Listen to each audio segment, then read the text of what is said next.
Good afternoon all of you and welcome to your second class of biology. So today, as you all know, last time we dealt with the topic life and what are the characteristics of a living organism. Today we will be talking about life processes. So the question is what are actually life processes? All the processes which are carried out by an organism in order to survive, in order to keep themselves alive on this earth are called as life processes. So our today's topic will be life processes.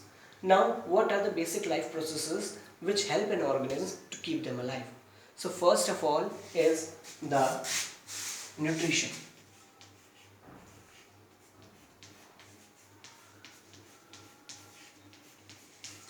What actually is nutrition?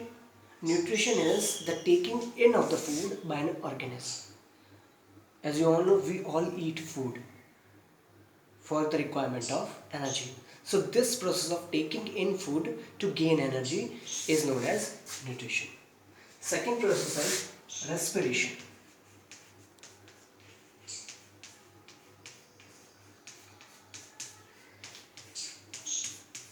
Respiration.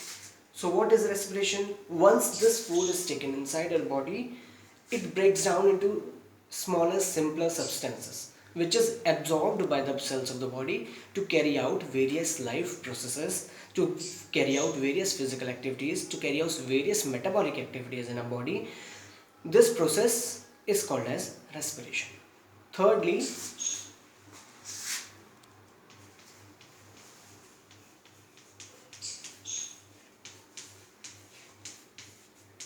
transport. What do you mean by transport? Moving of a particle from one place to another is known as transport. The food which is taken in by us is transported to various parts of the body, to various cells of the body, so that they can carry out their various life processes, so that they can carry out various chemical reactions and metabolic activities. So this transporting of a material, for example a calcium ion, potassium ion, from one part of the body to another is known as transport. Next is excretion.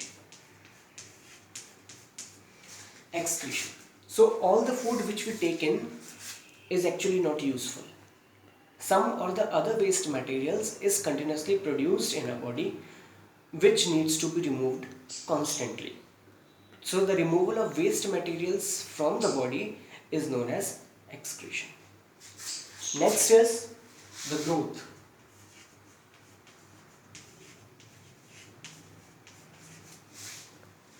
Now this food which we taken in is utilized in the growth of an organism.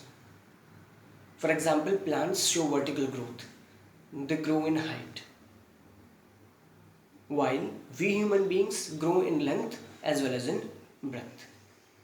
Next process is movement.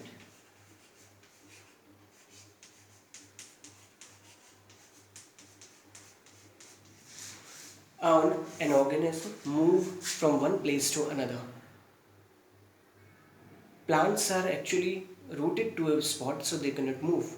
But some plants, like touch me not plants, Mimosa pudica, this is the sensitive plant which shows the folding of leaves, which is actually a movement. Plants also grow in height. This is also a movement. Next process is respond to changes in stimuli.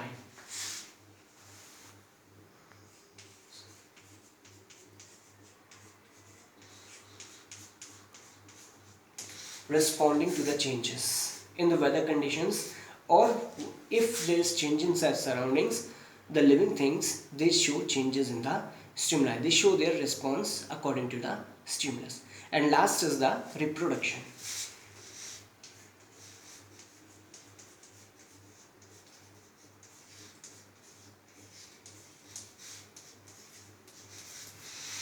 All the living organisms can produce the new organism of the same kind. For example, a man produces more men, human beings produces more human beings, elephants, animals produces more animals. Hence, birds produces more birds, snakes produces more insects, insects produces more insects. So, living organism can produce one organism or many, ranging or depending on the organism, but the living things cannot. So we studied the various life processes. Now what are the various life processes? Nutrition, respiration, transport, excretion, growth, movement, response to stimuli, and the reproduction. Now in the next topic we will be dealing about various types of nutrition.